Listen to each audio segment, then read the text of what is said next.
Creo que todos en nuestra vida hemos tenido inconformidad con algo.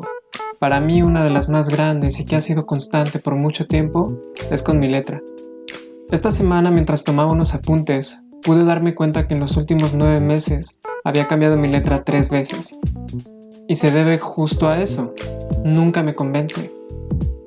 No me considero un perfeccionista como tal, solamente me gusta hacer las cosas bien. Tampoco soy de la idea que existe la perfección en todo, sin embargo siento que todo siempre puede mejorar. Una definición contemporánea de la práctica de la caligrafía es el arte de escribir bello. No está de más mencionar que tomo en consideración que el concepto de belleza puede ser subjetivo. No pude evitar pensar en los distintos estilos de escritura que existen, y para mí el que siempre me ha gustado es la cursiva.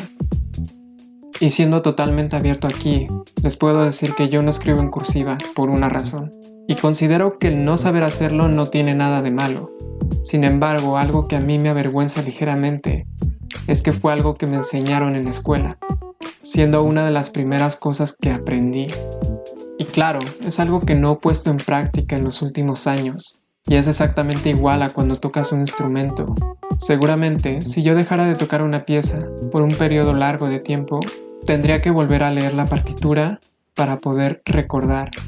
Recalco que eso es en mi caso, no soy un pianista profesional, pero pienso que esto aplica en todo requiere práctica. Así que básicamente aquí estamos hablando de recordar algo olvidado. Esta semana quiero intentar retomar esta escritura con la posibilidad de adoptarla. No lo sé, quizá definitivamente. Sé que puede parecer algo no muy importante o muy poco complicado, pero entonces, ¿por qué no intentarlo?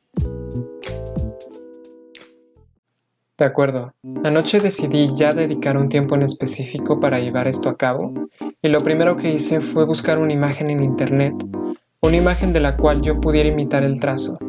Así comencé a escribir vocales y consonantes múltiples veces, en minúsculas y en mayúsculas, para empezar a desarrollar esa memoria mental y muscular. Y el resultado no fue malo, pero algo que sí debo de admitir es que no fue nada rápido, lo cual refuerza lo que digo de que todo requiere tiempo y práctica. Aún es muy pronto para dar una opinión final. Una de las cosas que caracteriza a la cursiva de otras es la conexión de letra con letra. Bueno, ya han pasado unos días y podría decir que los planes no siempre salen como uno espera. La verdad, uno puede llegar a subestimar ciertas situaciones o cosas. Quería lograr algo que claramente iba a tomar más que unos cuantos días de práctica, lo cual no parecía tan descabellado en un principio, pero estaba comenzando a frustrarme. Ahora, gracias a eso entendí varias cosas. Conozco algunas, pero aún así contadas personas que todavía usan la letra cursiva, y son de un periodo generacional mayor o igual al mío. Y claro, sobre esto toman lugar muchos factores. Aún así siento que la práctica de la cursiva se está volviendo arcaica. Para nosotros, quienes usamos el alfabeto proveniente del latín, resulta algo importante, pero para otras culturas el conocimiento de la cursiva no es relevante, porque usan un alfabeto completamente distinto. Y hablo de culturas como la china, japonesa, coreana. En cambio, otras más, que ocupan el alfabeto cirílico, resulta de gran importancia ya que toda su escritura a mano es en cursiva. Así que todos estos factores influyen. No tengo pensado abandonar mi objetivo, le voy a dedicar más tiempo. No quiero llamar esto un fracaso, realmente todo lo opuesto.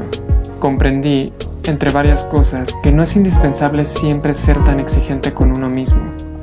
Muchas cosas se aprenden sobre la marcha, pero lo importante está en desearlo y sobre todo, no darse por vencido.